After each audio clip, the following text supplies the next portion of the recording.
right, Smoke and Mirrors, welcome back. Episode 56, that's 56 times we predicted the future, 56 times we made you all laugh, 56 times we keep dominating the movie newsverse.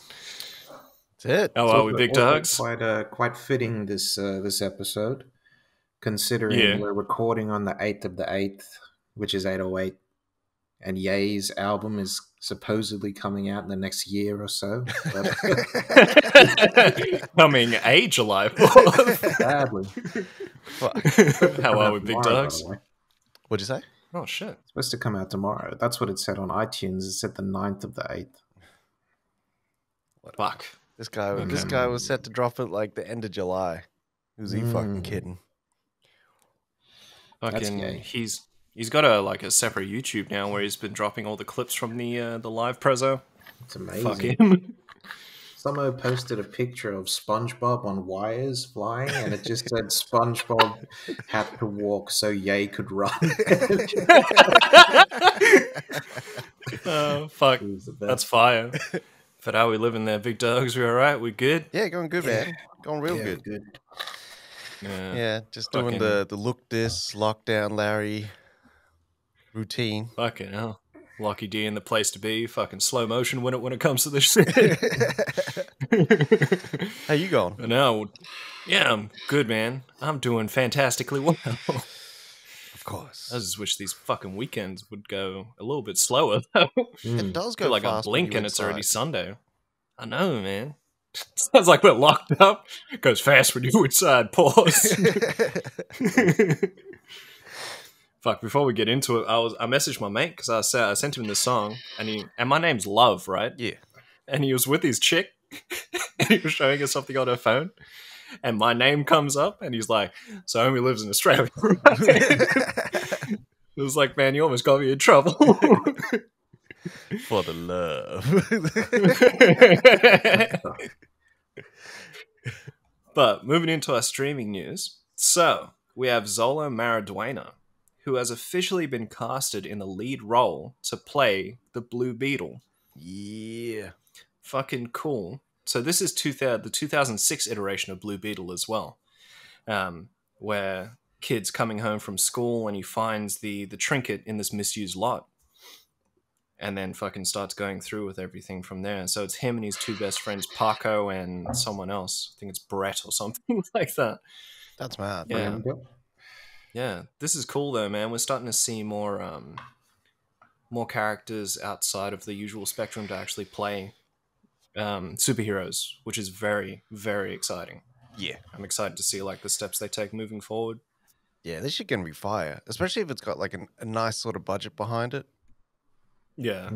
I'm hoping Peña's in here somewhere. I just seen a meme where it just said Hollywood casting a person of color or of Spanish descent. It's just Peña. You should be you should be Zola Maraduena's dad or something. Yeah. That'll be and mad. He needs to have the Uncle Ben, but the funny Uncle Ben. Fuck. Why do I think of that Maguire meme where he's crying and then smiling? It's just the gift that keeps on giving. No, I always see that one where it's when you go through a sad moment and it's him crying and then it's but then someone farts real loud and it's him smiling.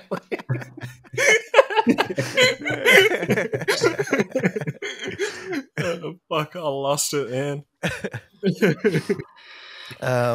So HBO has also lost a property.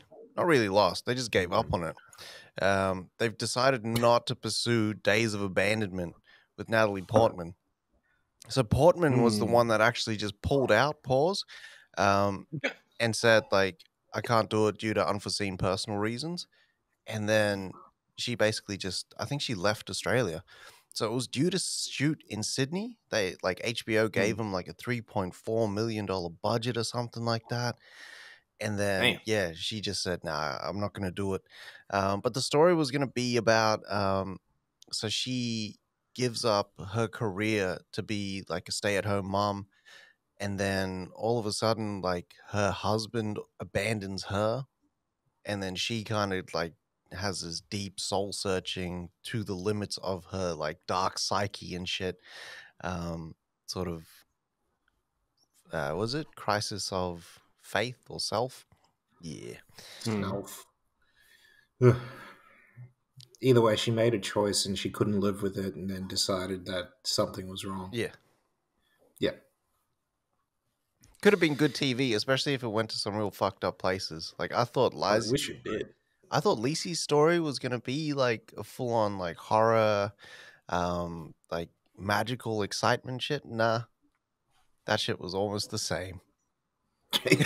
Maybe that's why they abandoned it. Because Apple done already did it. That's bad, man. But it's based on a book, so I don't know. They'll probably redo it, or maybe Portman just didn't want to stay in Sydney. Or, yeah, I don't know. That's what I'm thinking, especially with the Delta variant going around. Yeah, probably like, I'm getting the fuck out of here. A bit dangerous. Oh, well, it's worse over there. So yeah.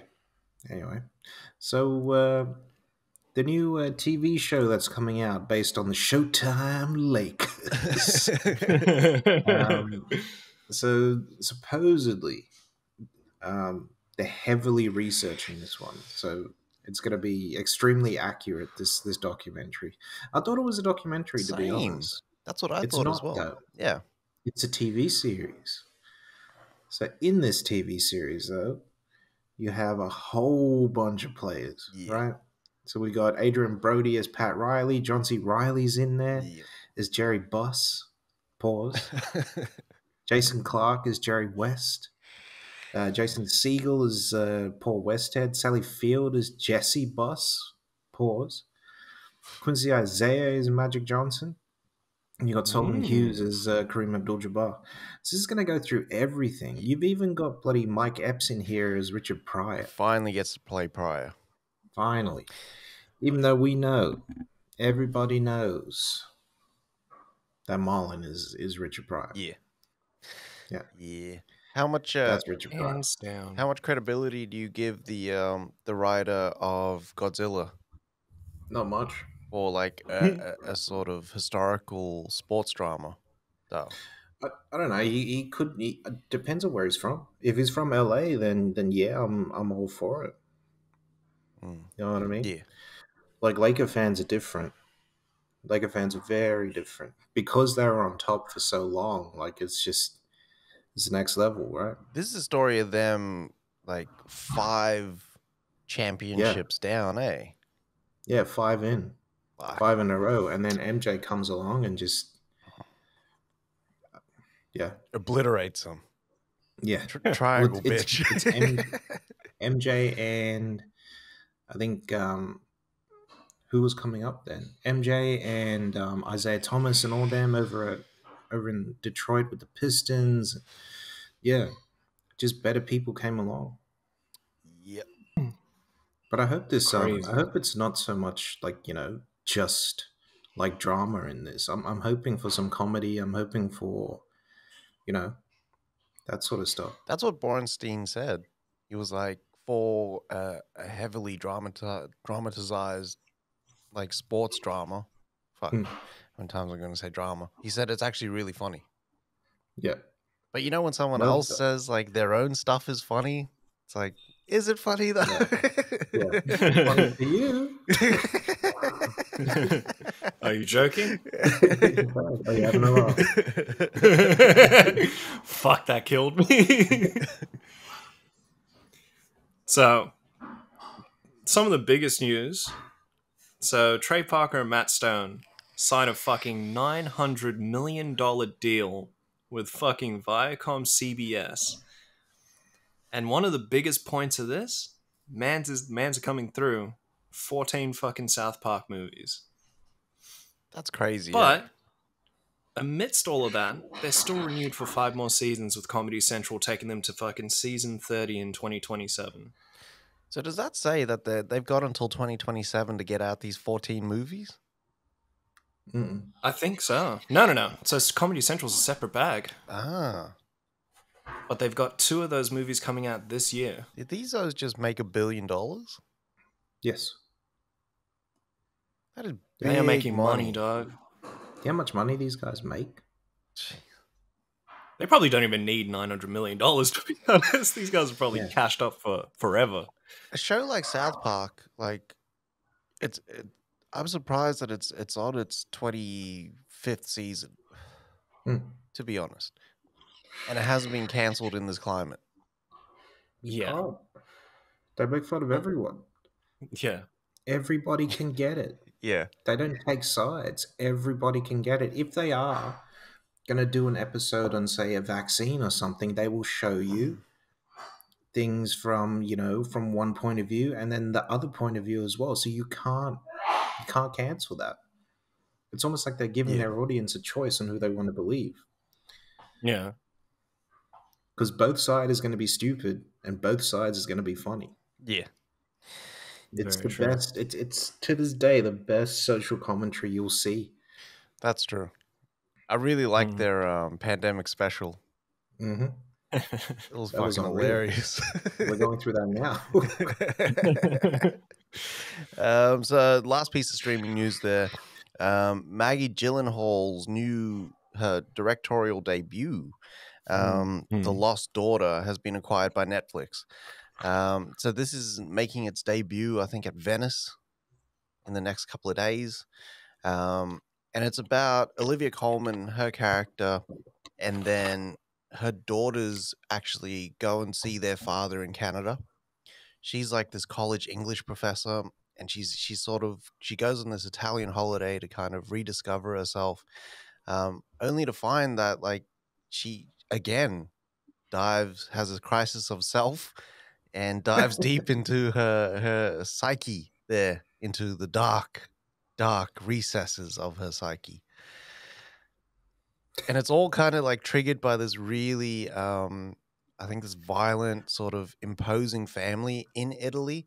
And it makes her kind of think about all the mistakes and decisions that she made as a parent and the effects of that. Which is interesting. Like, I think about that as well. When, like, I sort of look at something that Brody does and I'm like, where the fuck did he get that from? Who raised you? I was just in the fucking mirror putting on that clown makeup when you say that shit. In the dark recesses of my fucking psyche. Mariah. I think, what's his face? I think HBO Max saw this story and was like, we can't make this other abandonment movie. Yeah. I bet you Natalie Portman was like, Olivia Colman, I can't fuck with that. I don't fuck with Colman, yo. She's a beast anyway. Okay, yeah, Olivia Colman holds a strong name. It sounds interesting though. Like, I feel like we're getting a lot more of these like limited series fucking emotional shows that are coming out that are doing really well. Yeah. Thank God. I don't like the drawn out. Like, I'm watching Game of Thrones now, and I looked, and I was like, 8 seasons. What is going on here? 2 of those seasons ain't shit though. 2 of those seasons you just like piss away in a day. 6 episodes, fuck out of here. Just Jesus. I've taken bigger fed shits to you like grapes. Oh, fuck. And that is it for our streaming news. Yep. Now we get stuck into the hammer which needs fanning. Pause. All right, Triz, you're a hammer man this week. Pause. Mr. Blood and Bone himself. Fucking drink my water like that as well. So was injecting and consuming steroids at the same time. He would be dead by the time that fight was finished. It would have been a wrap. Can you imagine the samples on that? Oh, man. You would have like glow in the dark semen. Testosterone limits in his body would have been up over like 1,000,000%, man. Then I would have been able to gallop like a horse. Until his heart exploded. Yeah, this is true. Jesus. All right, these are the details, and the only details that we got there, Baddo. Give it to us straight. Pause. I'm leaving this fucking conversation. So we got The Grey Man starring Ryan Gosling and Chris Evans finally completed filming. Lord of the Rings has officially been set for a September release in 2022, the 2nd of September to be exact. We also see the Mighty Ducks having a season renewal for season 2 at Disney Plus. Dan Brown's Lost Symbol will also debut in September on the 16th on Peacock. We have Isaac Gonzalez joining the Three Body Problem for Netflix as well. And Apple acquires Argyle as they want a new franchise. HBO Max passed on the opportunity to have Overlook on their streaming service. So Sandman, as well as Disenchantment, have completed filming. Jungle Cruise had a nice opening of $34 million, considering the situation. Mm-hmm.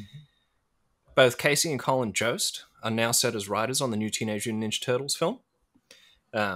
We caught a snippet of The Flash in what looks like a new suit, with rumors of Superman actually being in the film. I think it's a dream sequence, but we'll never know until we actually see something. Nicholas Hoult is starring in Renfield for Universal. Scott Adkins, John Wick 4, as expected. Fucking can't wait for that shit. And we also have Hunger Games prequel is set to film next year. And we also have Cronenberg's new film Future, which is going to begin, can't talk, has begun filming. Yeah. 200 million Apple paid for that fucking Argyle rights. Matt Vaughn is fucking like yayo dancing right now. Look at that cast. That cast is unbelievable. That is a big fucking cast. Strong. Is it Matt Vaughn or is it what's his face? The other English guy did Lockstock. Right. By Ritchie. Nah, that's Matt Vaughn because it's under Marv. That's wild, man. Because it's a wonder he didn't go through Netflix because that's where what's his face is. The comic guy. Mark Miller. Kick-Ass. Mark Miller. Yeah. Wow. I know, but maybe because he wants to sort of distance himself because of the Secret Service deal as well. So maybe he's going to come back for that third one as well. Yeah. I'm pretty sure Fox wasn't offering 200 million on the table for this shit. That was just for the rights, B. Yeah. Now they've got to make a movie. Now they're going to make the movie. That's big dollars. While we also hear as well, huge. We said last week that Hawkeye was dropping August 11th. It is not. It's dropping in November. Redacted, motherfuckers. Fuck. Redacted. 8th of November. Trash. I know. But we get What If this week. Why. I thought What If was out, was going to be out this week. So yesterday I went through and checked on Disney Plus, all excited. Is What If there? No, it wasn't. I was rather disappointed. Can you imagine if people were listening and they rocked up on Wednesday and they were like, Hawkeye, November. Are you having a laugh? Are you having a laugh? You think they it was going to come out in August and then this whole thing happened with ScarJo and they were like, we push it all back. We're changing things. Fuck. Yeah. And that's Fan the Hammer, motherfucker. Very good there, Bado. Thank you. I've been practicing all week. All right. Kicking it off with some... on to our film news. Yeah. All right. So, this is a movie doco coming out, actually, called Becoming Led Zeppelin. Right, so this movie's been on the cards since 2019. It's going to feature nearly everyone from the band. Yep. Then to come through, they're actually going to, talk about, the behind the scenes stuff about some of the music, right? So it's pretty interesting considering they had that whole fiasco where they didn't actually write and really stole some of their music. Stole their music? Oh, you didn't know this? Nah. So they when they were coming up, they were touring with this other band, and they just ended up. Led Zeppelin became Led Zeppelin. The other band obviously didn't become nothing. Led Zeppelin went through and just stole their music. Jesus. So Stairway to Heaven, everything is based on someone else's work. That's fucked. Yeah, they stole it. They took it. It was theirs. That's so dirty. Like, everything is the same. The melodies, everything is the same. I wonder if this doco will go into that. This is probably the reason why Led Zeppelin's been sidestepping these docos since like the 70s. Yeah, so the last doco they did was in 1976, right? So it's called The Song Remains the Same. It was just more of like a concert film that they made. Yeah. So there's no real interviews and whatnot. It's just yeah. But I think all the music they stole, but all the lyrics and everything is still all there. So they would have written their own lyrics and whatnot. Robert Plant would have written all that stuff. Yeah. But did that other band have Plant's voice? Because Plant got pipes on him, pause. No. That guy, the other guy, they just didn't make it, man. Yeah. I would be all right with this if they were like cutting off a piece of their, like, you know, their earnings and giving it to that band. I think now they do. They fucking better be. Like, that's honorable. That other band sued, man. Fucking, I should smile so. Yeah. Yeah, it was just, it's too much, and they had the proof. So, you know. Yeah. Well, look it up on YouTube. You can hear side by side. You can hear each of them play, and one was played like 2 years before like Stairway came out. Yeah. Fuck. Wow. That's crazy. But yeah, that should hopefully come out this year. I'm excited for that. Same, man. I hope it's like one of those, you know, like that Eagles documentary. I didn't watch it's like that 5 hours long. It's so good, that documentary. When I seen the runtime, I was like, nah, player. They go through everything in that documentary, like literally everything. Fuck. So they will go from their first album and then them trying to record their second album. For their second album, they literally just went out into the desert. The picture that you see on their album, it's like them all around a campfire and whatnot. Yeah. That was just taken on the day, and they're just high as hell. All they did was do mushrooms and LSD and everything. But that shit breeds creativity. So good. Fuck. It's good for you. Yeah. You literally do open your mind with that stuff. Yeah. It's good open your mind. Yeah. So Chad Stahelski is looking to develop a movie, I think at Warner Brothers, called Shibumi. Mm. So this is one of his childhood favorites, and he said it was so good that like Warner Brothers actually reached out to him and said, hey, like, you know, you want to do this movie? So he's developing it right now. What it's about is this guy that sort of goes up against this fucking evil energy corporation. It's a 1973 novel, so it's out there if anybody wants to read it. I'm pretty sure he'll modernize the whole thing and get it to a point where, like, you know, it's relevant in today's day. But I'm excited about that shit, man. At this point, you don't even know if Stahelski's directing, right? Because he's got, like, after John Wick 4, he's got Highlander. He's also developing something else. Fuck, and it's a big property as well. Another big property. Ghost of Tsushima. Ghost of Tsushima. And then there's another movie as well after that he's also developing. So he's like, Ghost of Tsushima. I hope that he actually gets the guy that just played Jin, the guy from Ghost of Tsushima.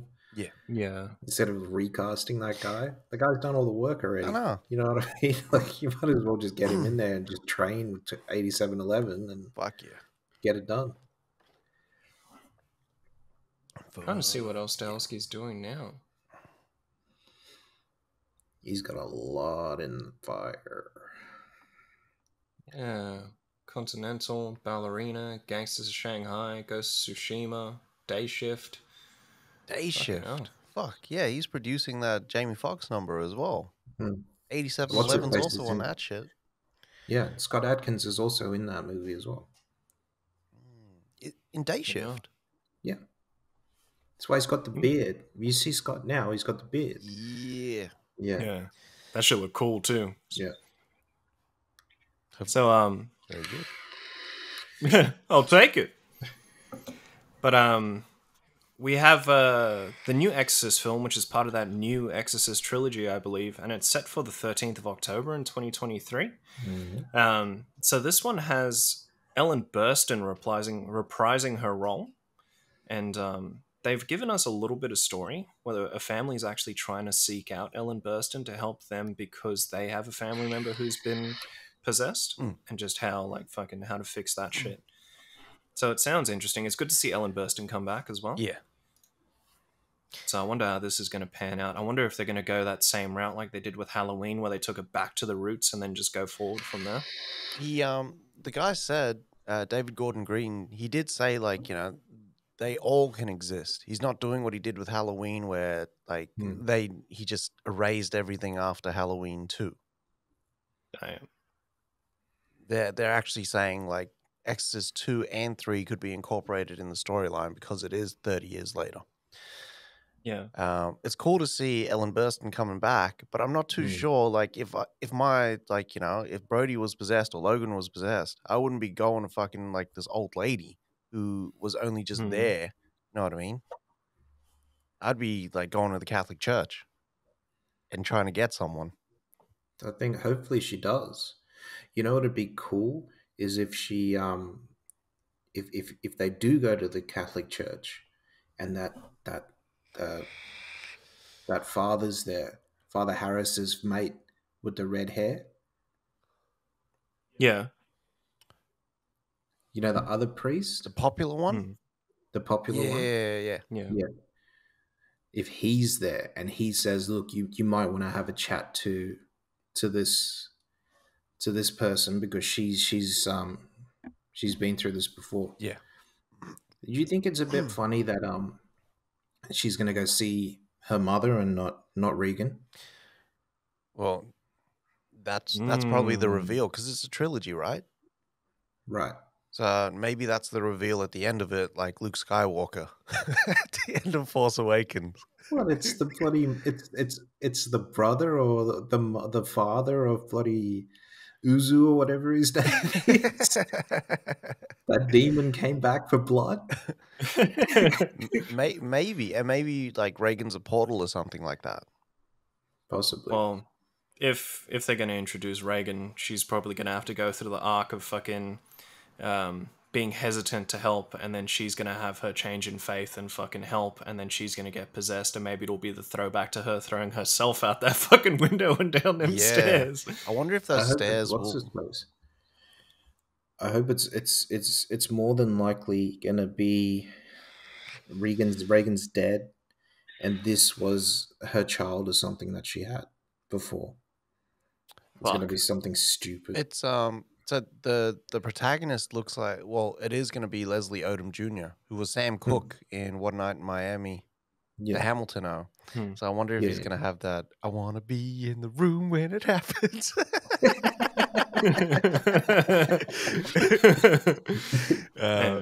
Sam Cooke had some fire songs. I that was actually from Hamilton. But I really like that, Yeah, man, he's cool. He killed it as Sam Cooke.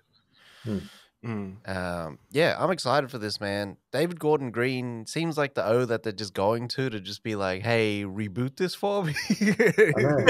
Hey, you see this? Can you make it better? If they didn't meddle with some of these Exorcist movies, they would have been really, really good. Well, looking back in hindsight, a lot of people are going Exorcist 3 is fucking fire. For real? Yeah, and that's the one that William Peter Blatty actually directed, who's the author of Heretic. That's the Heretic. The Heretic is 2. Is 2. Yeah, but 3 was I think Brad Dourif was the villain. It's the one with the old woman climbing on the ceiling and shit. I gotta watch these hits. Yeah. Yeah, same. I think I watched 2, but I've watched 2 once. 2, This one. I've never watched, but 3, like I've only ever seen the scene where the chick's like crawling on the ceiling. But fuck, I think there's a director's cut out there that actually makes it better. Okay. Yeah. We'll find it. This one didn't have a additional title. It was just called The Exorcist 3. Okay. I'll have to find it and give it a watch. Yeah. I know it's not going to be as scary as the first one. I think I've seen it on Tubi, but I don't know if it's the director's cut. Tubi. I'll find that director's cut. I'll put their name to the test. Yeah. And our last piece of film news this week, right? So the producer of Jungle Cruise, what's his name? John Davis, was doing an interview with Forbes magazine, and he said, you know, we've got this, we've got a sequel coming out for Chronicle. There's going to be a second part in the Chronicle. It seems like franchise is coming from Fox/Disney now. Yep. And it's going to focus around college girls. And yeah, that's about it. That they want to get the female point of view. Yep. On Chronicle. They don't want to continue on the story, it sounds like. They want to build something new. And yeah. Look, Dumb shit. I do not mind a female perspective on anything. I know that we're kind of getting a lot more female-centric films and stuff, and that's fine. I'm all here for it because one of the best protagonists ever in film history is female. Her name is Ripley. Yeah. Like I'm keen to see what they're gonna do because I do like the Chronicle property and that film as well. But like I don't want them to just like go, hey, we're just gonna make it female for the sake of female. Let's tell a story. Yeah. You know what I mean? Like let's not make it all about someone's PMS. You know what I mean? Which there will be jokes about that in this. I can sense it. It doesn't work though. Look at what they did to The Craft. You know what I mean? That was dog shit. It was terrible. Like, what were they trying to do with that movie? Yeah. And that's the other thing. Like, I don't want them to turn it into like, let's just turn this whole thing into women versus men. Because that's what happened in The Craft. Yeah. Where it was like, oh, David Duchovny's a man, we hate men, and like it was just like yeah, but it was also the hey, let's play the inclusion Olympics as well. Yeah. You know what I mean? Let's include like just everyone that you can think of. Yeah. Let's do it. Let's have a trans person in there. Ticks our box. Yeah. Let's put a gay person in there. Ticks our box. If it serves the Let's story. put a gay guy in there that thinks that he's gay but he's not gay. Tick that box. Yeah. You know what I mean? Like, it's just wild. Like, they're literally running through and just ticking boxes. If it serves the story, I'm there for it. That's it. If it's like, oh, you didn't know this guy's actually gay, and it's like, well, did it really serve the story? No. I don't know, man. Like, as soon as I read this, I just, like, not to sound like I'm trying to be like a bigot or anything or a cunt, but fucking, it follows a narrative that we don't really need to fucking see because it's being forced. You'd rather have this shit happen naturally, you know what I mean? Like, this type of shit happening right now, like, I understand that the original Chronicle was 3 guys, and then you're trying to switch it up by having 3 women, but at the same time, why try and, like, you know, try and push that during the current situation that we have now? Like, who are you trying to appease? Are you trying to make a movie, or are you trying to make someone feel good? That's the issue that I'm having with the idea that's coming out right now. Yeah. Like, I hope that if they make a third one, it's just a mixed bag. Mm-hmm. Know what I mean? Just write the characters, and the best actor gets the role. Literally what they did with Alien, right? So that's why Ripley is so good. Ripley wasn't written for a woman, wasn't written for a man. The character was written the way the character was. Yeah. That's how a movie should be made. If someone comes in and auditions and damn, that was good, that person gets the role. That's just how it should work. Yeah. Yeah. It should work on merit, not what you got between your legs. Yeah. Yeah. Otherwise, Exactly in 5 right. years, I want a male-centric Birds of Prey movie. Exactly. With a male Harley Quinn. Yeah. That works out. Fucking thingy. It would be like, can you imagine Once Upon a Time in Hollywood, and you know you have Rick fucking Dalton, right? Yeah. What if it was like Leo DiCaprio was auditioning and it was like, yeah, that was really good, but then you see someone like, I don't know, who's another great female actor, Emily Blunt, or like Helen Mirren comes through and fucking kills it. And it's like, oh, change it to fucking Rochelle Dalton. Sorted. Helen Mirren in a Tarantino movie would fucking rail it. It'd be next level, man. She'd fucking kill that shit. She'd eat all that up. Sigourney Weaver in a Tarantino movie would eat all that up. Fuck like yeah. it's just it's Julia Roberts in a Tarantino movie. Yeah. Would be really good. Fuck yeah. And it's a wonder she hasn't done one yet. I know. Yeah.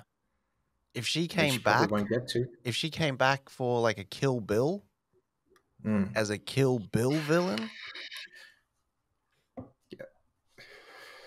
as Elle Driver's Bob. Fuck. Wow. Even though she looks younger than Daryl, and she's probably the same age, that doesn't make sense. Retract that statement. This guy. All right. And that's it. Oh, actually, fuck. We didn't talk about The Rock's updates. Ah, true. So The Rock basically said, hey, Big Trouble in Little China, we're still doing it. It's not going to be a reboot or a remake. It's going to be a continuation. I think he gave the same update that he gave like a year ago. But he said like there's some rights and stuff that's there, and being like, you know, this legacy movie, they're trying to work through that. He talked about like why he hasn't featured in a Marvel movie. And Hiram Garcia, who's his producing partner over at $7, basically just said, like, you know, DJ, which is what he calls him, and Kevin Feige have this really good relationship, and they've been talking and piling it up and everything. But, like, you know, there's nothing there that would really showcase The Rock. No. So we're sticking with Black Adam. And then for their last bit of news, they talked Jumanji. Actually, before that, they said Hobbs and Shaw sequel moving forward. They're developing these really big and crazy ideas for them to push Luke Hobbs's character forward and Deckard Shaw's character forward. Even though we've seen him in Furious 9. But like that's the reason why The Rock is not gonna join Fast and Furious 10 and 11. Which I like Hobbs and Shaw as a property more than Fast and Furious. Yeah. More because of its Tango and Cash-ish nature. Much better. Yeah. Just felt better. Yeah. It felt like they actually got along. Yeah. It didn't feel so forced. It felt like they were actually having fun. Yeah. There's a better fucking vibe altogether. Yeah. But then the relationship between Statham and Rock, like IRL, is also really good too. Yeah. But it seems like The Rock is just builds best friends. You know what I mean? Yeah. Like everyone he talks to is just... Yeah, I know. Until they try to coach him. Yeah. His relationship with Emily Blunt is amazing. Like they were talking about how, like, you know, because you know how he travels with his gym. Yeah. Yeah. And they, like, you know, supposedly it's like a church, right? Nobody gets to go in there but him. And she just, like, stormed in there. She was like, you mind if I work out with you? And he was like, in my mind, I said no. That shit sells a movie. If you've got great chemistry off camera, chances are that movie is going to be fire. Even if you're playing, like, the hero and the villain, that shit works. It works better, to be honest. If the hero and the villain are supposed to, like, really mirror each other, so you should have a really good relationship with your villain. Fucking oath. Yeah, very true. And in you go there, Bado. Oh. In what? I was going to say with David Harbour, he was talking about his relationship with Winona for Stranger Things. Yeah, and he was saying they follow a practice where it's not like a big thing anymore, but it's more so like if you have issues outside of the set and you can, like, sort of bring that same energy to inside the set, but he said him and Winona actually gel really well as well. Yeah. So like they'd rile each other up outside and then just get in there and do their thing as well. Yeah. Fuck, that'd be mad. And then the last piece of news that DJ had was that he's looking into Jumanji 3, but Jake Kasdan, who directed the last two, is waiting for the right story to tell because he just doesn't want to shit it out there just for the sake of putting it out there because these movies are box office beasts.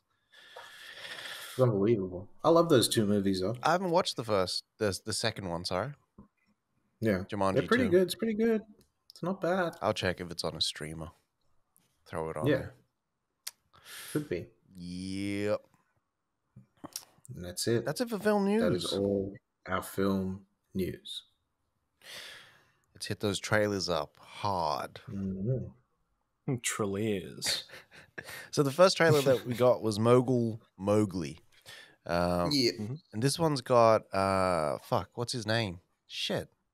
I watched him in Sound of Metal and I just forget his name. Riz Ahmed. Yeah. And it's directed by Bassam Tariq, who could be directing the next Blade movie.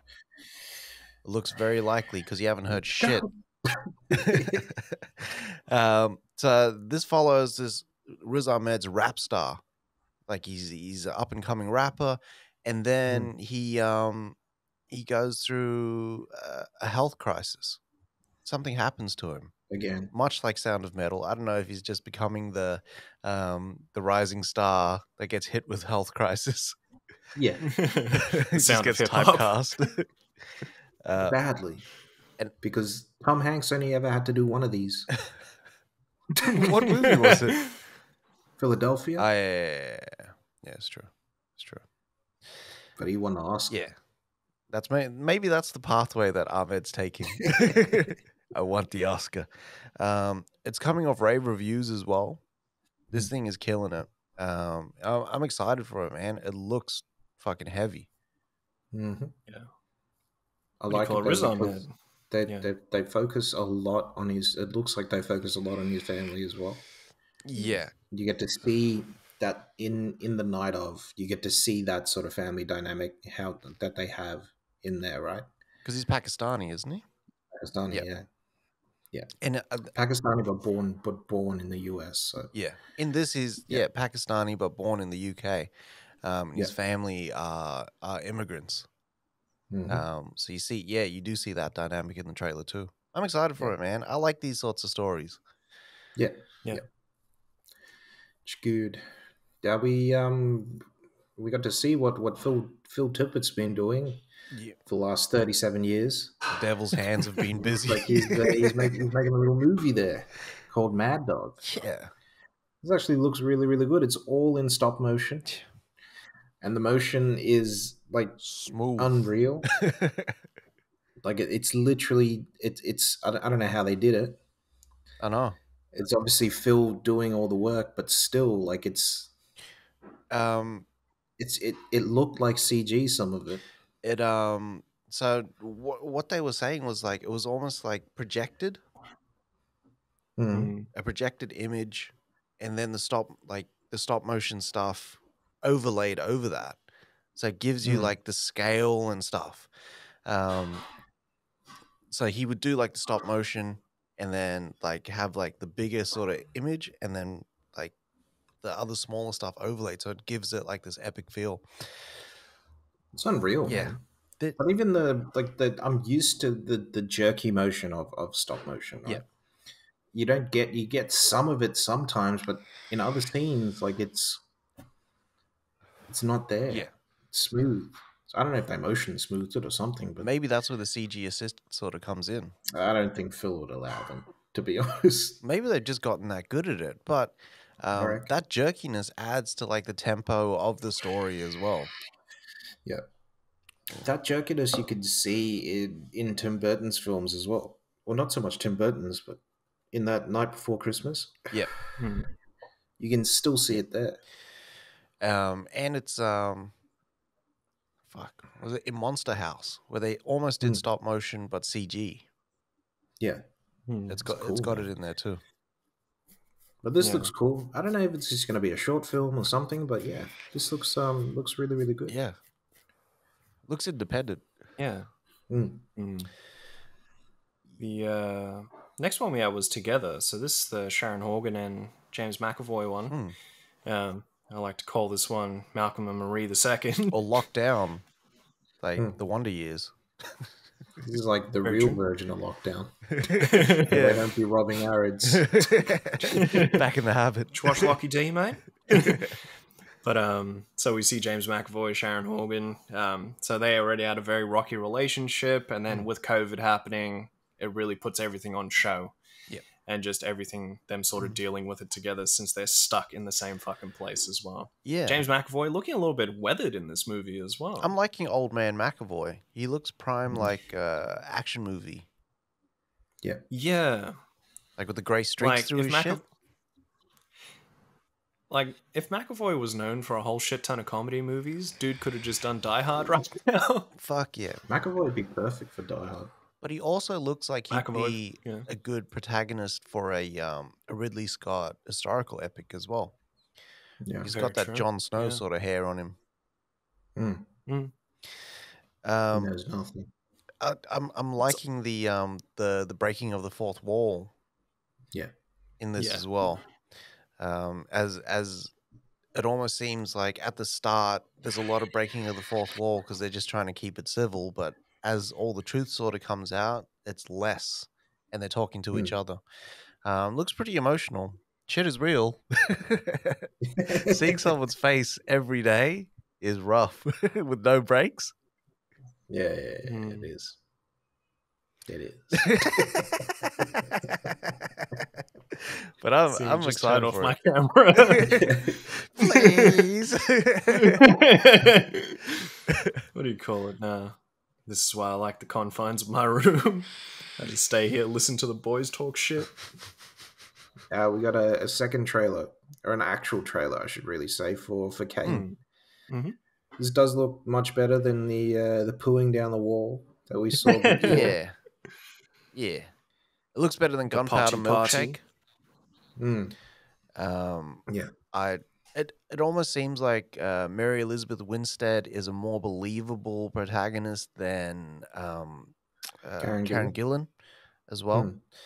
Yeah. And it just looks a lot grittier and less polished. I didn't like Gunpowder Milkshake, if you hadn't guessed. I still haven't watched it. After you said it was kind of trash, I stayed away. Yeah. Check it out, because you might like it. You might like it after hearing that it's trash, with the expectations set like way below zero. Like, Mary Elizabeth Winstead was the most believable character to see fight in Birds of Prey, but at the same time, it's still a bit hard to believe Mary Elizabeth Winstead can fight. Yeah, in Birds of Prey. I'd fight her. We got our first sort of sneak preview. Is nice little 38 seconds there of Stranger Things, season 4. Probably only like 4 seconds of new footage. It's something. It is what it is. Got the blood pumping there. Yeah. We got to see Hopper in there. We got to see everyone really. It just looked really, really good. And I cannot wait. Same. I might have to when did we say this comes out? In 2022? Yeah. I'm going to try watch all of them before then, and just to get up to speed. Yeah. I'm pretty sure they always post like this little recap as well at the start of the season. That usually catches me up, just because I am time intensive there. Yeah. But yeah, it doesn't look too bad. It's just crazy it's coming out, just taking so long. Yeah. But I can expect a fire season. Yeah. We haven't had Stranger Things in God knows how long. Fucking like nearly 3 years, man. Yeah, 3-4 years maybe. Fuck. We got the trailer for the first trailer for He's All That. It's not a continuation, it's a remake of the original that starred Rachel Lee Cook and Freddie Prinze Jr. This really looks like a remake of Not Another Teen Movie. It does. Like it's wild because everything we said is coming true, right? So all the guy needs to do is get jacked. He's jacked already. The fucking works in like the stables. You know what I mean? All he needs to do is get jacked and get a haircut, and we're set. You know what I mean? That's all we need. Yeah, this is true. But then they rock the end of the trailer with the up-tempo dance mix of "Kiss Me" by Sixpence None the Richer, which is kind of trash. Nah, it gets me there. That's the thing. Don't give me the Dawson nostalgia vibes, because I'll straight away book in for this one. I'll put time aside for this, just for the Dawson love. The Dawson. And you're the guy that fucked the pie. Pie fucker. Holy shit, it's that fucking pie fucker. We got the first look at the Blowjob Chronicles, Impeachment, American Crime Story from Brad Fuller and Andrew Fuller and Brad. Fuck, I don't know the names. The same as I did the OJ one. Yeah. Yeah. This is gonna be good, man. Yeah. That OJ one was unbelievable. I still haven't watched that one. Yeah, how good that was. Cuba Kill It? Yeah. Cuba kills it. What's his face was good. Schwimmer was good as Kardashian. Like, yeah, everything was good. I can't wait for this actually, because it's on Hulu. Is it FX? Yeah, FX on Hulu. Yeah, it's on FX. It's on Hulu. Yeah, because Disney owns Hulu, and then now they own Fox. Yeah. So this looks really, really good. Hopefully, there's some backstory. Whatnot, because I don't really know the backstory of like that whole impeachment thing. And watching this trailer, I didn't realize that Monica Lewinsky was 22. Yeah. So at a point where she's like, extremely like open to being coerced. Yeah. And impressionable. Yeah. There's some dirty shit that Bill did. Still a child, you know what I mean? Like 22 100%. years old, still a child. He's like a 50-year-old man. Yeah. Dirtbag. But that's Bill for you, man. Yeah. That's kind of fucked up, dude. Yeah. I didn't realize she was 22 until the trailer. We got Yellowjackets as well. Did you guys watch the trailer for this shit? No. No, dog. So this one is like there's this plane that goes down in the Himalayas, or doesn't go down in the Himalayas. That's the Alive story. It goes down somewhere, right? Yeah, there was the Alps, the Alive story, and then these, I think it's like 3 or 4 chicks survive, or like a lot of people survive, right? But then the shit that they do to get out of there is wild. But then it flashes forward like 30 years, so it's 2 stories concurrently running of what happened in the crash and the after effects of that 30 years later. Or 20 years later or something, and their relationship. So it looks like it gets into some Lord of the Flies type shit as well, some weird shit. And it's cool because you get Christina Ricci and you get Juliette Lewis as well. It's funny how sort of extreme measures sort of turn us into like Savages? Take us back to that basic state. You know what I mean? Takes us back to animals. We forget everything. Yeah. Wild. And there's got to be alphas. Absolutely wild. There's got to be an alpha. And there's there got always to has to be the battle for that alpha position as well. Yeah. Because you can't just claim it. Yeah. You have to take it. Yep. Pause. Yep. Yeah. It's wild. That's wild. That's scary as well. I wouldn't do well in those situations. Nah, you have to be a different person. Yeah. Have to. I don't think I got it in me, eh? Like when they talk about the whole, like, you have to change and, like, you may need to fucking kill someone. Nah, dog. I take myself out the equation, I find the highest cliff and I jump off. Fuck that. I'll even do the big Tomb Raider scream as I'm falling. I got shit to live I'm for. not killing myself. I'm not killing myself for anything. Yeah. That's never happening. Yeah. Like It's gonna happen, for me. It's the what's-his-face, man. It's the Rambo. It's always the Rambo. When you're pushed, killing's as easy as breathing. Fuck. Like that's how you'd have to switch. I thought you were gonna say like it's the Rambo. You're gonna hide, just take us out covertly, like in the mud and shit. Big throat rips. Like I don't want to kill for no reason like that. Yeah. Jesus. But if you're in the push me, position, I'm going to kill you. If we're in that situation and it's between me and my family and you, brother, you are going down. Gon Like just won the interim UFC belt, by the way. who? Gon. Really? Yeah, he beat Derek Lewis. Sheesh. All right. Chat. Anyway, Derek Lewis. so we got it. Derek Lewis was literally going to fight Francis next. We'll see how we go. We got our first trailer for Why the Last Man. All right, so this is the post-apocalyptic world where it looks like all of like men on the planet have disappeared. Yep. And sort of one man comes along and he's actually still alive and he's got a dog with him. That's really, really cool.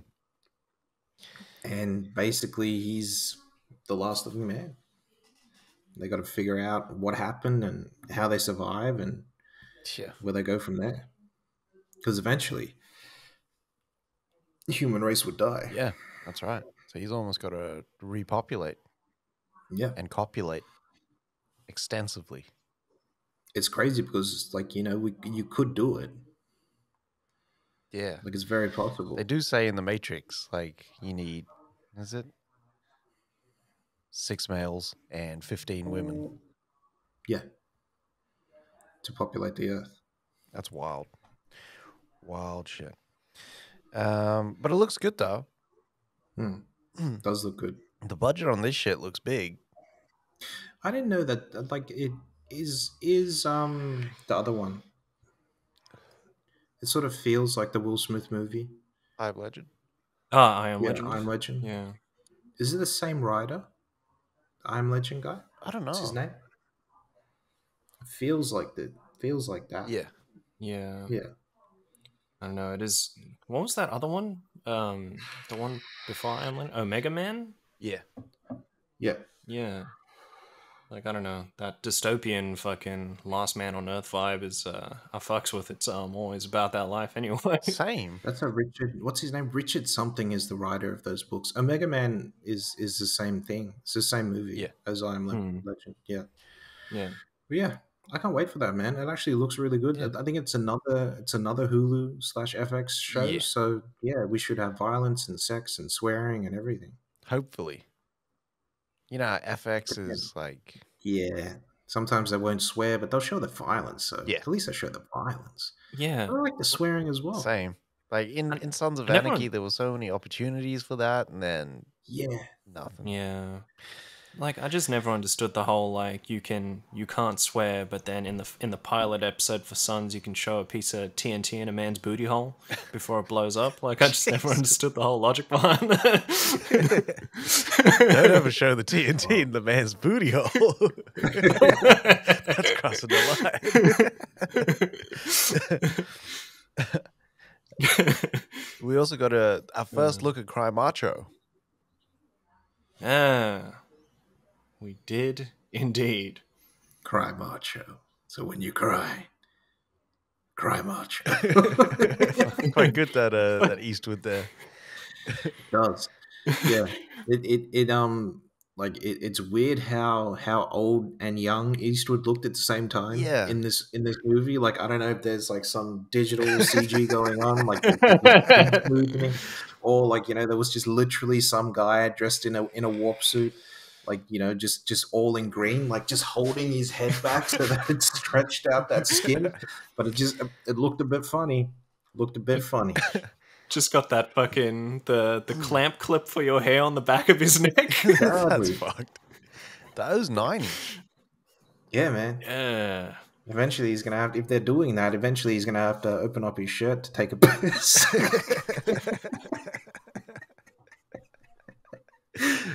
What do you call it? Matt Damon talks about Eastwood on Invictus. Eastwood only takes one take, and that's it. Fucking so Damon's first take on Invictus, they finish off the take, and the Damon was like, I think I might have messed it up. Can we do it again? And apparently Eastwood just looked at him and was like, why? So you can waste everyone's time. You know, he did that to what's his face? To Jolie on Changeling. Really? Fuck. Jolie wanted to do like this a second shot of the scene, and Clint being Clint, you know, he was like, yeah, don't worry, we'll do it. And like, you know, he said, what we're gonna do is we're gonna follow you through the hallway and whatnot, and then out the door, whatever it is. So Jolie's walking, and before any of this, Eastwood sets it up so they're like, you know, he's getting the crew to shut down everything, and he's shooting while she's walking out the door. As soon as she got out the door, everything was packed up, ready to go. There was no way she could do a second shot of that scene. Like, it was done, son. He's a savage. But that's why he shoots so quick Eastwood. and gets it out. That's right. But like I like these stories where he's like the old man and he's teaching like one of the younger guys something. Yeah. I think he does well in this bag now. Yeah. Yeah. Well, it's like that's literally what what's his face was, right? Gran Torino. Yeah. It's like, yeah, he's an old surly old man, but he's teaching this younger kid that's not even his son. Yeah. How to be a man. Yeah. You know, how to navigate in the world how it is right now. Like, it's it's a really good, like, he is really good with that sort of stuff. Yeah. And like in Gran Torino, and it looks like in this one, it's almost like the kid's teaching him something too. Yeah. Like humanizing him a bit more. Mm-hmm. I'm there for it, man. I'm there for it. Mm. And then we'll get Cop Shop, which is the last trailer of the week. Mm-hmm. Cop Shop, it looks all right, man. Yeah, it does look good. I didn't expect it. This came out of nowhere. Yeah, I didn't even know Carnahan. It was weird for me because, like, okay, it's part of what's his face. It's Frank Grillo's deal or something like that. Yeah. And you know, he's got a deal over at Hulu. No, somewhere. I think Netflix has got a deal. Yeah. Right. Okay, it's just gonna be one of those movies because he's got that other movie with Shea Wiggum coming out soon as well. I thought it was just like, okay, he just shot this during that time. No, I waited right up until the end of the credits to see who directed it. This is a Joe Carnahan movie. Yeah, I didn't think it was like I didn't hear anything. Nothing. This is out of nowhere. Yeah. So this revolves around so Frank Grillo's character is a he's like a boss, really. Yeah. He's like a boss, and it's a crime boss, really. And he's got something, a whole bunch of money, and people are trying to kill him out on the street. So he runs to the cops and gets arrested and everything, gets chucked into jail, doesn't expect anyone to come for him, gets locked up, someone gets brought in, and it's what's his face's character, Gerard Butler's character. Yeah. And Gerard Butler's character is one of the best assassins on the planet. Yeah. And he's going to try kill Frank Grillo in front of all these people in the jail and the police station. And then you've got a third assassin who's a bit older and kind of insane. Yeah. And he's trying to take all of them down. Yeah. It just looks really cool, this movie. Really slick, really Carnahan. and really chaotic at some points. Like it almost feels like that Die Hard kind of vibe, like Die Hard in a friggin' a cop station. Yeah. But still really, COVID really safe. Cool. 1.5 meters, cunt. Stay the fuck away. 6.5 feet, people. Yeah, I'm liking it, man. I'm liking it. It looks really good. The action looks really, really good. The the wordplay and everything. I can't wait. Yeah. How funny Get is to see a Grillo's crazy hair? Jerry Butler as well. Yeah. The hair is killing me, actually. You got that it's almost longish like, hair.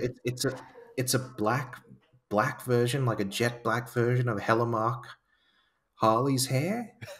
That really jack guy with the big hair that looks like a mane. Yeah. It almost looks like that guy's hair, but just jet black. Fuck. It's cool. And that's it. That's all of our trailers this week. Yep. All right. Big trailers this week, though. Yeah, there was. Opening it up for entertainment news there. So Reese Witherspoon's company, Hello Sunshine, has just sold to BlackRock for $900 million. So this production company's only been out for the last, I think, 6 or 7 years. And like they've produced a lot of like TV that's shown up on like HBO and stuff like that. Like Pretty Little Liars. Show? Sorry? The Apple show with The Morning Wars. Yeah. They do that? Yeah. Wow. So like they've got some properties behind them, not as much as other studios. But they put it out for tender. And at $900 million, Reese Witherspoon and her producing partner are actually going to sit on the BlackRock committee as well. Shit. So yeah, they'll be like head of the board. It's a big fucking deal. And it just shows you like that the producing bag is real. That's where it's at, man. That's the place. Make your money. That's why everyone's got a production company now. Well, that's why Silver, you don't hear from him, right? Silver's there just bathing in his money. He doesn't produce anymore, right? No, he doesn't need to. After the Matrix. Why do you think all those movies come out on Blu-ray and they get reissued? You know how much money they make off that? True. It's just money galore, B. Yeah. Like, it's wild. Like, that's what you want to do. Jerry Bruckheimer doesn't need to make another movie if he doesn't want to. He just likes to make movies. Yeah. Jerry Bruckheimer could have quit after bloody what's-his-face, after the run that they had. Yeah. With Con Air and The Rock and all that sort of stuff. He could have just called it quits. That movie came out on VHS. That movie came out on DVD. It came out on Blu-ray. It's more than likely going to come out on 4K Blu-ray. I think it even came out on HD DVD. Like, it's... You know, Bruckheimer could have quit after CSI. Yes. Because that show, like, he could just print money. Like, when you're like CSI Miami, not CSI New York. You know what I mean?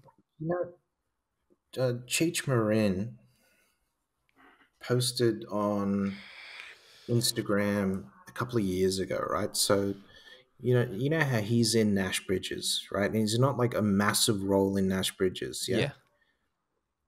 You know, he gets, because it went into syndication, the show, you know, he gets $15,000 a month. Fuck. Just because the show went into syndication. I could live on $15,000 a month. But that's him. Can you imagine what Don Johnson's getting? Fuck. Yeah. You're getting like it's at like least an extra 30,000. Yeah. An extra 30,000, 40,000 a month. Just to do nothing. Just because you started in the show years ago. Yeah. That's why all the old actors, James Garner's, all that sort of stuff, they do like a big TV show and then just sit back and just be like, I don't need to do anything anymore. Yeah. Take my time with the next one. Like, it's wild. That's big dollars. We got to get into the producing bag. Let me produce. Let's do it. Give us 100. That's like, I mean, Jerry Bruckheimer did everything, right?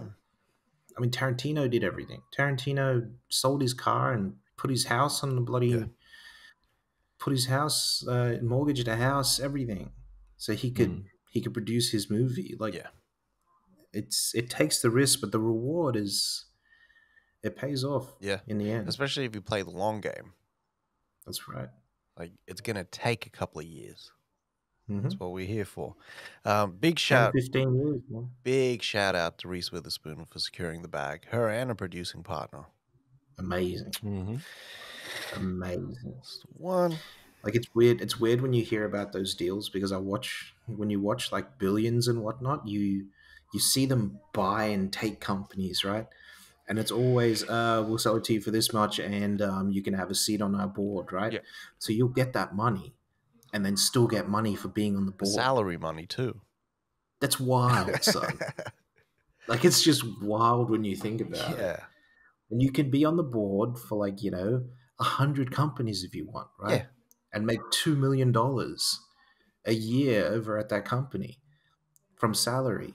Fuck. You just make $200 million a year. Like, it's just, you don't do anything. You sit on the board. You call in a board meeting every 3 months. All right, cool. So I'll sit there. Steve Jobs sat on the Apple board, right? So he was making money. He also sat on Disney's board as well. Because of Pixar. Yeah. Yeah. And influenced some of the biggest decisions out there. Amazing. Yeah. But Steve Jobs didn't have a creative bone in his body, right? He just knew how to put people together to do it. Yeah. He did have a vision, though. He had a vision, he executed his vision, but had no expertise in anything, right? No. Steve Wozniak built the Apple II or the Apple One. Yeah. Steve just knew how to market it. Beautiful. It was the ideas, man. Yeah. Fuck yeah. All right, who taking us out there this week? Got the hammer. What do you call it? Pause. So Paramount was talking about the theatrical window releases and what we've been going through recently due to COVID. So Paramount's current, agreement is that a film will air at a cinema and then 45 days later will be available on Paramount Plus. So they've only had one film do that as of recent, and that's A Quiet Place Part 2. And from the projections that they've seen, it's looking very positive. So they're actually looking to keep that 45-day window. So I'm actually kind of happy for that because we got Top Gun Maverick. We've got a few other films actually coming through underneath the Paramount banner. Snake Eyes should be next. Fucking hope so. And then be able to watch that. Got a few other films as well. So I'm excited, but I guess just working out that agreement as well. Like, if it works out for the cinemas too, which I think it is, fucking should be fine. At 45 days, the cinemas are getting more runtime. I'm pretty sure they're ready to kick it off at 45 days. But the other piece of the bag that they're also getting is that they drop it VOD as well. It's up for rental at Apple, at fucking Google, everywhere that you can buy or rent movies. Like, that's the subsidiary income that they'll get from there, plus the subscribers from Paramount Plus. Yeah. Like, it's big money. Like, can you imagine in December, right? Top Gun Maverick, and then midway through Feb, we're looking at, okay, we can rent Top Gun Maverick at home. Which I will. Fuck yeah. You know. I still need to watch the fucking first Top Gun. Oh, but that just means, for me, I'm excited because next year is Mission Impossible. Yeah, so I get to watch Mission Impossible, and 45 days later, I get to watch it at home. At 45 days, I'm ready to get right back into the movie. Like, if I really liked it. That last Mission Impossible movie, I wanted to watch again, though. Yeah. That was that. The next week, I wanted to watch it again. Fallout hit different, though. It does hit different in that movie. Facts, yeah. It's amazing. Pretty sure I watched that movie 3 times at home within the span of 3 weeks or some shit. It's the Dark Knight of spy films. It's better than any Daniel Craig movie that's come out. Any Daniel Craig Bond movie that's come out. It's better than any Bourne movie that's come out. Yes. True. I'm there with you. I'm not even going to dispute that shit. And Bourne, my man. Bourne is my man. Have you noticed how lean Matt Damon is now? I've seen that. Mm. He is. He's very lean. Why has he got like the little goatee going? What's he trying to be? What's the next movie? That was thingy. That was the movie. Stillwater. Where he goes, yeah, he's got the goatee in there. Yeah, but that's done filming. Yeah, has he got another He goatee? didn't have it in Hot Ones. Huh? He didn't have it in Hot Ones. He was did clean on shaven Dude there. Romero. So weird. He's got like a little, like, you know, it's not heavy, but he's got like, it looks like he's growing a little goatee there. Another and goatee. It can't be for what's his face, because he's already finished that. It's, the Duelist. The Last Duel, I should say. The Yeah. Duelist was the other movie. The Duelist. You know, the Duelist supposedly has the most realistic sort of duels in there ever. Hmm. Like, it's the most realistic duels you'll ever see. That's the Robert De Niro one, eh? No. The other guy from Mean Streets. What's his name? Keitel. Yeah. That's It's the Keitel It is one. Ridley, though. Yeah. It's Ridley as well. What do you That's call it? That's all the entertainment news we got for you fellas. Yeah. I was going to say about Damon. What was that Francis Ford Coppola movie he did? Is it Coppola or Coppola? I don't know. Where he's the lawyer against John Voight and all that. Rainman? The Rainmaker? Rainmaker. The Rain Man. What do you call it? Definitely In the guilty. That's wild. He's going wild when they're running a bar. But the scene where he goes into that fucking boardroom and all the fucking lawyers are there with John Voight, Coppola put fucking rocks in his shoes and told him to walk normally. Fuck. What do you call it? Because he wanted him to feel uncomfortable but look confident in an uncomfortable situation. So he forcibly put rocks in Damon's shoes and made him walk. Which would help with the You know nerves. Yeah. You know what's his face was going to do that movie? McConaughey? What's his name? No. It's in Ed Norton was up for that movie. Oh, shit. He didn't get that movie because Damon got it.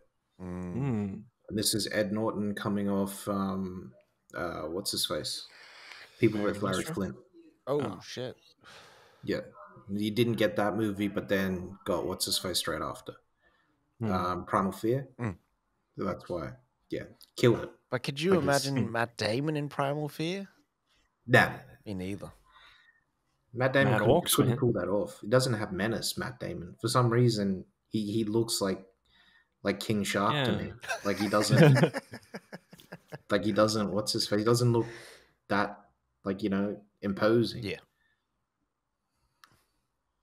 And Bird. And now we stay off the line. stay off the calm shark. All right, and that's all the news that we have this week. Mm-hmm. All right, fellas.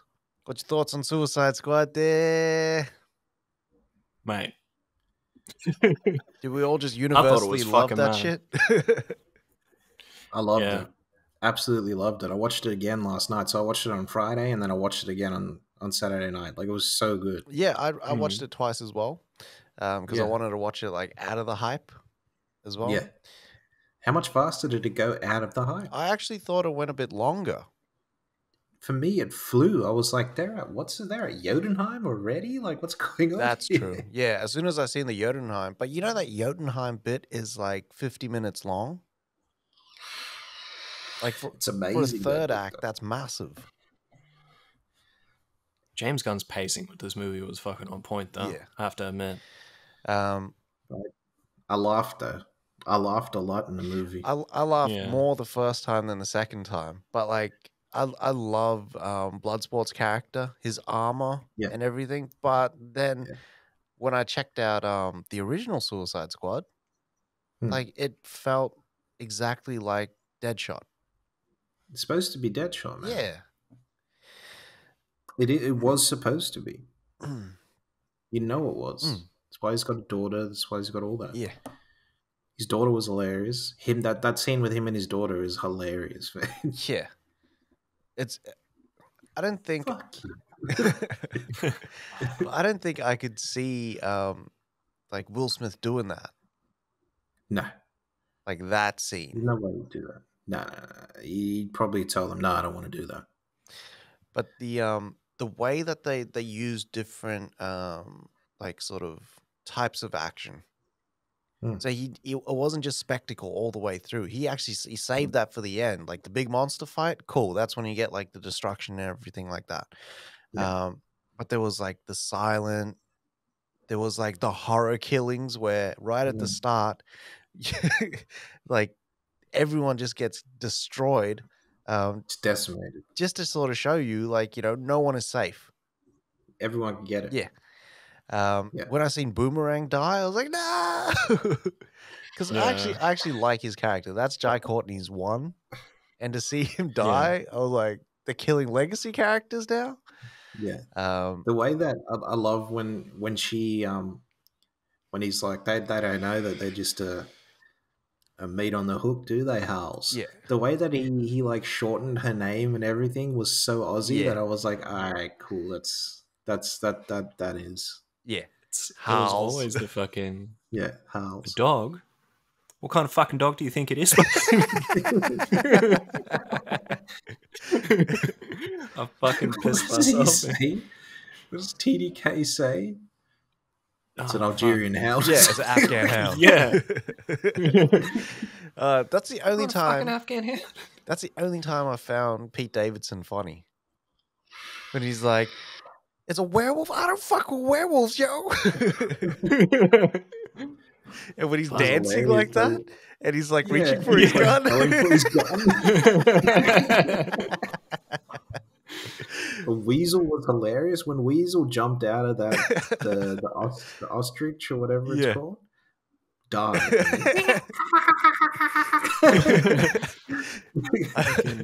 I even loved how Savant, like, they play him out like this badass guy. He doesn't do shit. And then you just see him.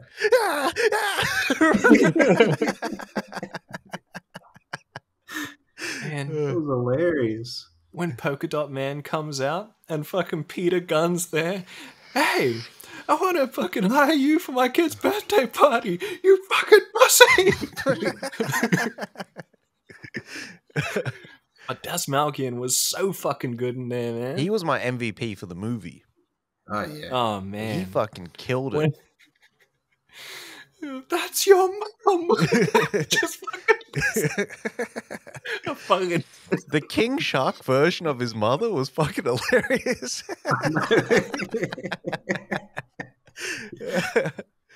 Oh, man. King Shark killed it as well. Yeah. Like Stallone killed that, man. You know that guy that he's like, there's a kaiju up in this shit. Yeah. He's the guy that actually played King Shark on set. Yeah. Oh, wow. Yeah, Steve Agee. Yeah. Yeah. Like the what's his face killed me. Disguise. I'll wear a mustache. Walking around. Oh man, that shit was so good. But you got like the James Gunn, the classic James Gunn, where you'll have like just really funny shit, but then also hit you with real emotional shit as well. Yeah. Like the Ratcatcher 2 with fucking Taker of all people as her father. Yeah. So good, man. How they're sitting on that fucking the spire of that roof and they're just enjoying their time together and she's crying and they have their moments together and shit like that. Fuck. Yeah. It was definitely that classic Gunn heart and charm.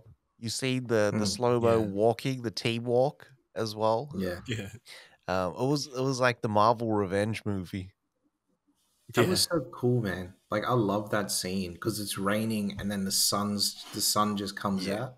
Yeah. And like them coming through the white like that looks so cool. Yeah. I don't think I've ever seen like the where it's raining that hard that your enemy can't see you type thing. Yeah. And so you're just taking dudes out as you're going through in broad fucking daylight. Yeah, that was mad. Yeah. You know that was all in IMAX as well? Some of the movies always in 1.85. Yeah, because that's actually they shot it on the Red Vanguard. Or bigger. It's bigger than 1.85 actually. It's 1.85 because I checked out the aspect ratios. It's 1.85. But that red Vanguard is like a full IMAX camera, and it's the size of like a tissue box. How? I don't know, but Red's doing some real shit out there. Do you know that red camera is like $15,000? I think. Is that the one that Mogul was promoting? No, the one that what's his face uses, MKBHD. They're the YouTuber. No, that's what he shoots his videos. Oh, on. really? Yeah, gotta get it's one of unreal. them. It looks crisp, man. I'd love to get one of those. Fuck, just be out here shooting life. But yeah, Suicide Squad, man. For me, it was really, really good. I really enjoyed it. Even that second time I watched it, really enjoyed it. Like I loved it. I really like. I think it's the perfect movie, or the perfect way to sort of breathe life into that property. James Gunn did so well, fucking coming off Guardians of the Galaxy and then giving us something that was, I think it was similar and very familiar, like with Guardians of the Galaxy, but the team dynamics were fucking off the chain. Like it was fun as fuck. Yeah. What do you call it? I really enjoyed the shit out of this movie. Like, I was saying to Dave after the movie that I was reckon the Aya cut of the original Suicide Squad will probably trump this for me, but this was still really good. I still prefer Aya's tone. Yeah. And I felt in his Suicide Squad, the redemption arc for Deadshot felt stronger than how they kind of wrap things up in this one. But this brought like charm and heart that movie didn't have. Yeah. Well, we don't know. Yeah. Well. Yeah. When we see that Aya cut, there's WB, please release a lot of goddamn charm and heart and End of Days. So I wouldn't be surprised if Aya's version of fucking Suicide Squad just takes it to 11 at some points. All right. So I watched, for some reason, I wanted to watch a terrible movie. I watched Batman and Robin.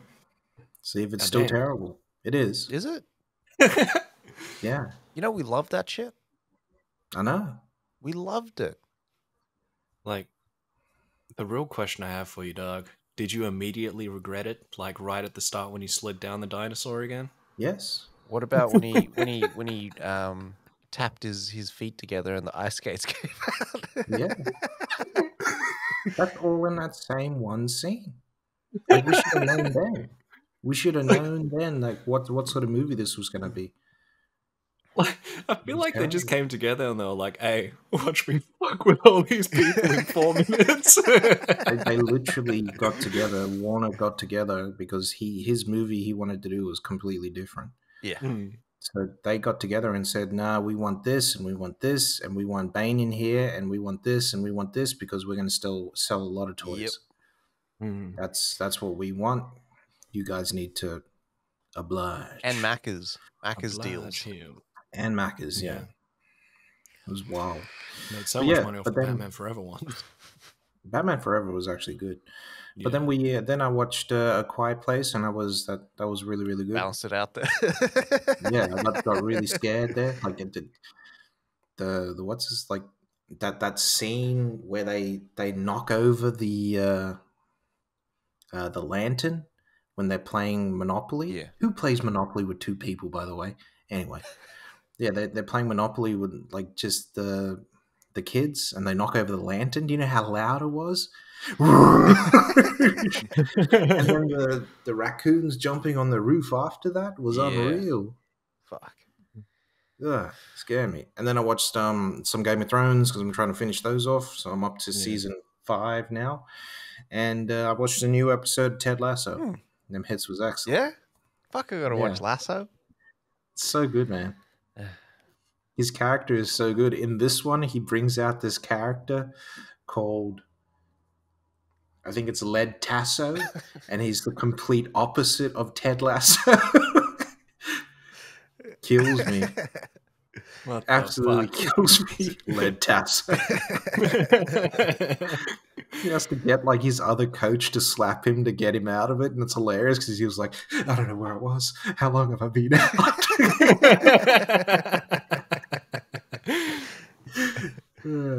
Well, yeah, that was the week for me. Nice. Did you watch their BD? I didn't watch anything there, dog. All right, I very just had a good. very quiet week. Just the Suicide Squad. Yeah, Very good. that was it for me. Literally, like, my week was work until 5:30, eat, and then, like, I'd fucking fall asleep. Very good. I watched The Replacement Killers because I was coming off that hard-boiled high. Big time. And then I watched the original Suicide Squad. The Replacement Killers is not as good after you watch it after Hard Boiled. No, it is not. It is not.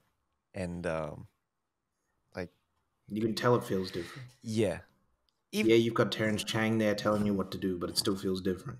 Yeah. And it was what's his face? Intro? And like John Woo produced it too. Yeah. What were you saying there? Like with Fuqua like driving the vehicle, admittedly the intro for that movie gets you like semi-hyped. Yeah. But then it kind of dies halfway through that fucking movie as well. Yeah. Yeah. The momentum definitely drops off. There's not enough there like to get you like real excited about it. Like there isn't hard boiled because everything is just ratcheted up like crazy. Yeah. And then in this, like they did the what's his face? The CG explosion, every shot in like, the early 2000s had to have that shot where the person dives and then the flames go over them, but it was all CG flames, so it takes you out of it. And it's like, but the flames were like, restricted to just above the guy that's jumping. Yeah. You know what I mean? So it went up and over that person instead of going. Yeah.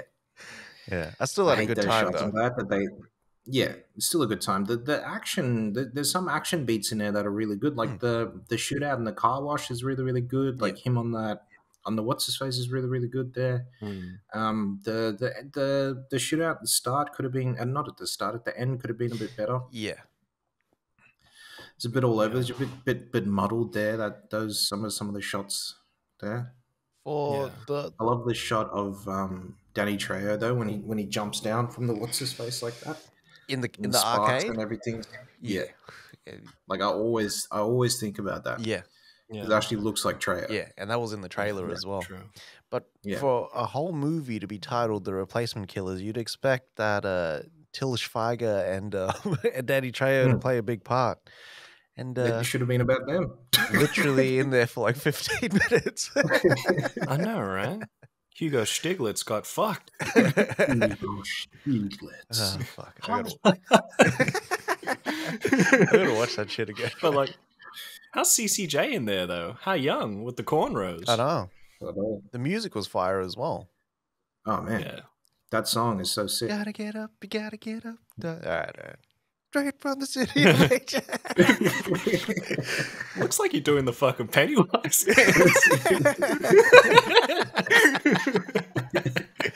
Oh shit! I'm halfway through it. Oh shit! Funny enough, yeah. Nice. Yeah, it's hitting. Did I give that to you? Yeah. Chapter 1, and you bought me chapter 2, but I'm waiting for the volume long on that one as well.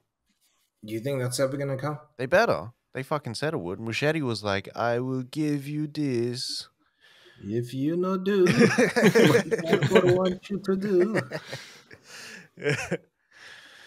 At the Batters, what's up for the week? What Joe's got going on there? Nothing, man. Just work. Yeah. Got vaccinated. Yeah. Which was good. Very good. Very good. So I'm nearly next couple of weeks. I'll be 70%, and then a couple of weeks after that, I'll be 100%. Very good. Should be good. Yeah. Other than that, man, just chilling. Planning a lot of shit for stream. I've got 150 fucking packs to open on stream, so that'll be fun. Jesus. The Siege. Give me all my fucking collectibles, all my aesthetic pieces that I will never use. This guy. It's How about you, content, that BD? motherfuckers. What you got going on? More of the same. Work, chill, homeschooling, babysitting, dinner making. The Whites. Yeah. Just domesticated stuff. Life admin. Yep. All right. Baddos. You can reach us at Logosmith Media on YouTube and Spreaker, where we host this podcast. We're also on Twitter, Instagram, and Facebook, where our socials will be down the bottom there. So take a look. If not, then maybe have a look at the description. I don't know. Maybe it'll be there. Maybe it won't. Maybe fuck Maybe fuck yourself. Take care of yourselves out there with the pandemic and the Delta variant running rampant. And love yourself and love movies. Sir. Wash your ass.